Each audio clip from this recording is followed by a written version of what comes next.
Hi, I'm Dr. Behnaz, pelvic floor specialist. Today we are talking about something that many people whisper about, but very few talk about openly: pain with intimacy, also known as dyspareunia.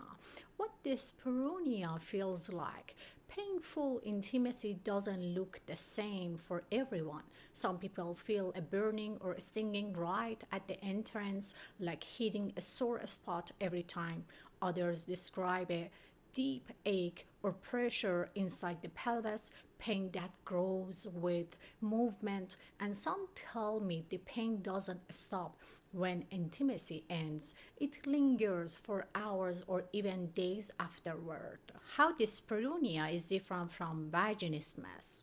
Dyspareunia is not the same as vaginismus. With dyspareunia, penetration usually happens, but it hurts. With vaginismus, the muscles around the vagina clamped down involuntarily, almost like a spasm, and penetration may not be possible at all.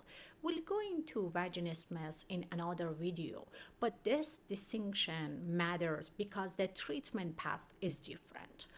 Why dyspareunia happens? So, why does intimacy hurts? There isn't just one answer. From what we know, it could be due to pelvic floor tension when the muscles stay tight instead of releasing.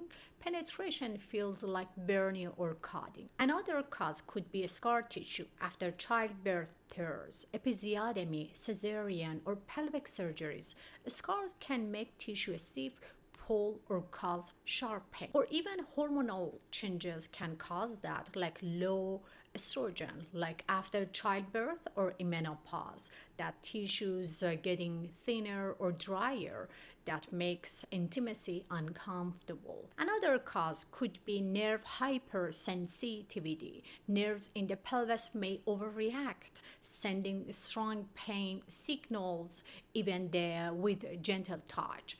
Other pelvic issues like endometriosis, bladder pain syndrome, or constipation can all add to pain during intimacy. Another cause of dyspareunia could be emotional loop. Once pain starts, fear of more pain makes the muscles guard tighter, which may increases discomfort. I hear patients say things like, "It feels like sandpaper at the entrance." There is a deep ache, like someone pressing too hard. Even after intimacy, I'm sore the rest of the day. When I hear those words, I know this is real. It's not just in your head, it's your body asking for help. What we do for patients, we relax the pelvic floor muscles. The very first step is teaching the muscles to let go. Doing diaphragmatic breathing or sometimes biofeedback helps the muscle release instead of gripping. So we also ask them to use moisturizers and lubricant. Lubricants reduce friction during intimacy. Moisturizers used daily especially help in menopause or postpartum when tissues are thinner and more fragile. We do also a scar tissue release. Gentle guided therapy can soften scar tissue and restore flexibility. That stiffness and pulling doesn't have to stay forever. I also teach my patients to use dilators. Dilators can be used slowly and gently to retrain comfort and reduce pain over time. We also teach them some stretching and relaxation poses. Simple positions like child's pose, happy baby, or supported butterfly paired with breathing help release tension in the pelvis. We also teach our patients how to adjust their positions during sexual intercourse.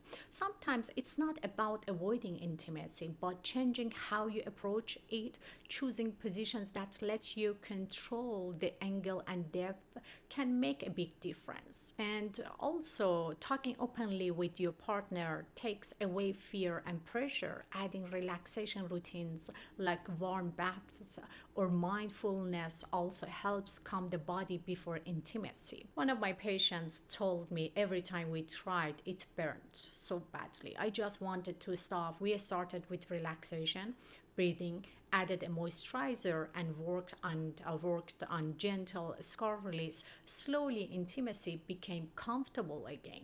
She said, I finally enjoyed it without fear. And final takeaways for you. Dyspareunia is common, but it's not normal. Unlike vaginismus, penetration usually happens, but it's painful, and you don't have to live with that pain. With the right care, pelvic floor relaxation, moisturizers, scalp release, stretches, and support, you can break the cycle and restore comfort in intimacy.